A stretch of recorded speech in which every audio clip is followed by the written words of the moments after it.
Hello बच्चों, आज की क्लास में हम डिस्कस कर रहे हैं हमारी कक्षा 9 की गणित की वर्कशीट 78। तिथि है 27 जनवरी 2021 और आज का हमारा टॉपिक पृष्ठीय क्षेत्रफल और आयतन, उसकी पुनरावृत्ति। तो अब क्या है हमारा पहला प्रश्न, रिक्त स्थान भरिए। घनाभ में पृष्ठों की संख्या, तो घनाभ में जो सतह होती हैं, पृष्ठ होते हैं, वो कितने होते हैं? 6। घन में किनारों की संख्या, यानी जो हमारे एजेस होते हैं, जहां हमारे दो पृष्ठ जो हैं मिलते हैं, तो वो घन में किनारों की संख्या कितनी हो जाएगी? 12। घनाभ में शीर्षों की संख्या यानी कोनों की संख्या, तो ये हो गए 8। घन के किनारे का माप a है, तो घन का आयतन क्या हो जाएगा? a की घात 3 यानी a क्यूब। यदि घनाभ की लंबाई L, चौड़ाई B तथा ऊंचाई h है, तो घनाभ का आयतन लंबाई गुणा चौड़ाई गुणा ऊंचाई यानी LBH होगा। अब आ जाते हैं हम अपने प्रश्न 2 पर। यदि एक घन की प्रत्येक भुजा को 2 गुना कर दिया जाए तो इसका आयतन होगा। तो हमारे घन का आयतन होता है a क्यूब और हर भुजा को क्या कर दें? 2 गुना कर दें, यानी 2a की घात 3, तो कितना हो गया? 8a cube. तो कितना हो गया? 8 गुना। माचिस की डिब्बी के माप 4 सेंटीमीटर, 2 सेंटीमीटर, 3 सेंटीमीटर, ऐसी 10 डिब्बों के एक पैकेट का आयतन क्या होगा? तो हम एक डिब्बी का नाम आयतन निकाल लेते हैं, उसे 10 से गुणा कर देंगे। तो आयतन क्या हो जाएगा? डिब्बी है घनाभाकार, यानी लंबाई गुणा चौड़ाई गुणा ऊंचाई, यानी 4 गुणा 2 गुणा 3, और इसे 10 से गुणा कर देंगे क्योंकि 10 डिब्बों का पैकेट बनाना है ना। तो इसे हल करके हमें क्या मिल जाएगा? हमें इसका उत्तर मिलेगा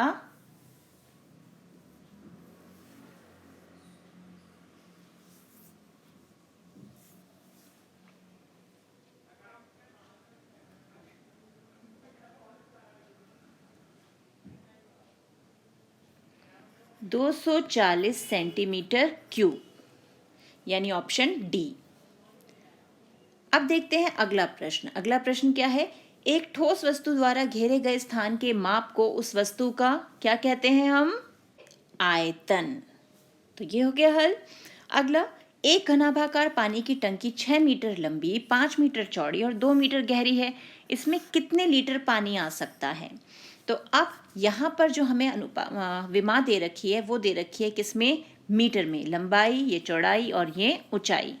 पहले हम इसका मीटर क्यूब में आयतन निकाल लेते हैं। तो घनाभाकार है तो आयतन हो गया L गुणा B गुणा H, यानी 6 गुणा 5 गुणा 2। तो इसे गुणा करके आ गया हमारे पास उत्तर 60 मीटर क्यूब। तो ये तो आ गया हमारे पास 60 मीटर क्यूब। अब हमें इसे बदलना है लीटर में, और हमें दिया हुआ है कि 1 मीटर क्यूब जो है वो 1000 लीटर के इक्वल है। तो 60 मीटर क्यूब कितना हो जाएगा? 60 को 1000 से गुणा कर देते हैं, तो यानी 60,000 लीटर। तो 60,000 लीटर यानी ऑप्शन सी। अब आते हैं अगले प्रश्न पर। तो प्रश्न 6 है, एक घनाभाकार बर्तन 10 मीटर लंबा और 8 मीटर चौड़ा है। इसको कितना ऊंचा बनाया जाए कि इसमें 16,000 मीटर क्यूब द्रव आ सके? तो बर्तन की लंबाई यानी L हमें दिया हुआ है, B हमें दिया हुआ है, H हमें ढूंढना है, जबकि उसका आयतन हमें दिया हुआ है। तो अब इसे हल करते हैं। तो हल 6, हमें क्या क्या दिया हुआ है? बर्तन की लंबाई। तो बर्तन की लंबाई का मतलब L हमें दिया हुआ है, वो हो गया 10 मीटर। बर्तन की चौड़ाई यानी B जो है वो दिया हुआ है 8 मीटर।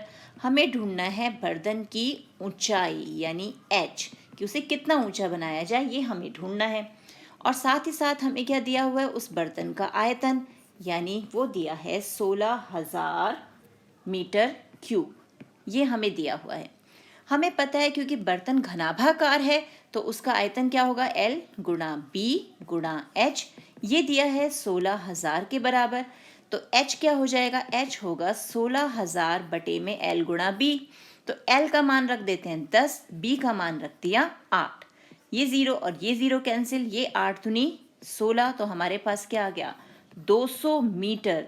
यानी हमारे बर्तन की जो ऊंचाई होगी, बर्तन कितना ऊंचा होगा? बर्तन 200 मीटर ऊंचा होगा। तो ये हो गया हमारा बर्तन की ऊंचाई। अब देखते हैं प्रश्न 7। प्रश्न 7 है, एक आयताकार धातु की चादर की विमाएं 48 सेंटीमीटर गुणा 36 सेंटीमीटर है। प्रत्येक कोनों से 8 सेंटीमीटर भुजा के वर्ग काटे गए हैं। बची हुई शेष चादर से खुला बॉक्स बनाया गया है। बॉक्स का आयतन ज्ञात कीजिए। तो अब सबसे पहले इसके लिए हम बनाते हैं फिगर और फिर वहां से देखते हैं इसका लेंथ क्या है, ब्रेथ क्या है और हाइट क्या है, लंबाई, चौड़ाई, ऊंचाई। तो इसे हल करते हैं। तो अब है हल 7।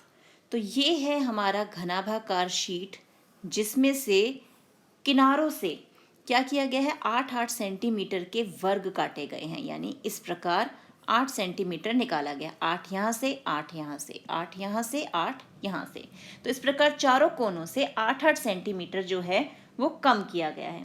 अब यहाँ पर पूरी जो लंबाई है वो दे रखी है 48 सेंटीमीटर और चौड़ाई है हमारी 36 सेंटीमीटर।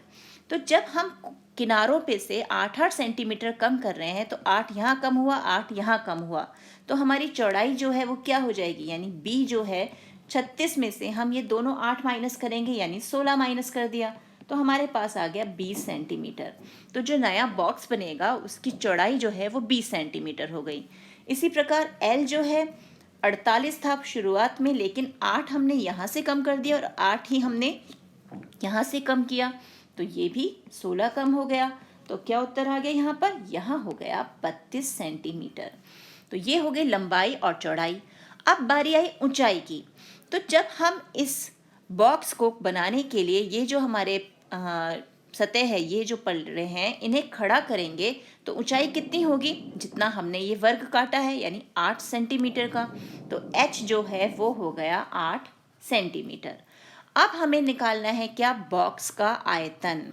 तो बॉक्स का आयतन क्या हो जाएगा, वो होगा लंबाई गुणा चौड़ाई गुणा ऊंचाई। तो लंबाई अब हमारी हो गई 32, चौड़ाई है 20 और ऊंचाई 8। इसे हल करके हमें मिल जाएगा 5120 सेंटीमीटर क्यूब। तो बॉक्स का आयतन 5120 सेंटीमीटर क्यूब है। अब देखते हैं नेक्स्ट क्वेश्चन। प्रश्न 8 है, कमरे का आयतन 792 मीटर क्यूब है तथा फर्श का क्षेत्रफल 132 मीटर स्क्वायर है, तो कमरे की ऊंचाई ज्ञात कीजिए। तो अब इसे हल करते हैं। हल 8, हमें क्या दिया हुआ है, कमरे का आयतन। तो कमरा जो है वो हमारा घनाभाकार है, तो कमरे का आयतन दे दिया हमें 792 मीटर क्यूब। तो कमरे का आयतन हो गया L गुणा B गुणा H, लंबाई गुणा चौड़ाई गुणा ऊंचाई, वो 792 दिया हुआ है। साथ ही साथ हमें दिया हुआ है कमरे का क्षेत्रफल, यानी जो कमरे का फर्श है उसका क्षेत्रफल। तो कमरे के फर्श का क्षेत्रफल हो गया हमारे पास 132 मीटर स्क्वायर, ये हमें दिया हुआ है। हमें पता है जो फर्श है उसका क्षेत्रफल क्या होता है, L गुणा B, यानी L गुणा B जो है वो हमें 132 मीटर स्क्वायर दिया हुआ है। अब हम यहाँ से H निकालें तो क्या हो जाएगा, 792 बटे में L गुणा B, और L गुणा B का मान हमारे पास है ही 132। तो यहाँ से H को हल करके हमें क्या मिल गया, 6 मीटर। यानी कमरे की जो ऊंचाई है वो क्या हो गई, 6 मीटर। कमरे की ऊंचाई 6 मीटर होगी। तो ये हो गया प्रश्न 8 हल। अब देखते हैं अगला प्रश्न। प्रश्न 9 है, एक घनाकार बॉक्स का आयतन 512 मीटर क्यूब है, उसके किनारों की लंबाई का माप ज्ञात कीजिए। यानी हमें बताना है उसकी प्रत्येक भुजा कितने मीटर की होगी। तो अब इसे हल करते हैं। तो हल 9, हमें दिया हुआ है घनाकार बॉक्स का आयतन। तो घनाकार बॉक्स का आयतन बराबर क्या है हमारे पास, 512 मीटर क्यूब। तो अब घनाकार बॉक्स का आयतन, उसका फॉर्मूला क्या होता है, a क्यूब, और वो हमें दिया हुआ है 512 के बराबर। तो a क्या हो जाएगा, 512 का घनमूल, और 512 का घनमूल निकालेंगे तो हमें मिल जाएगा 8 मीटर। यानी उसकी प्रत्येक भुजा जो है वो कितनी हो जाएगी, 8 मीटर की।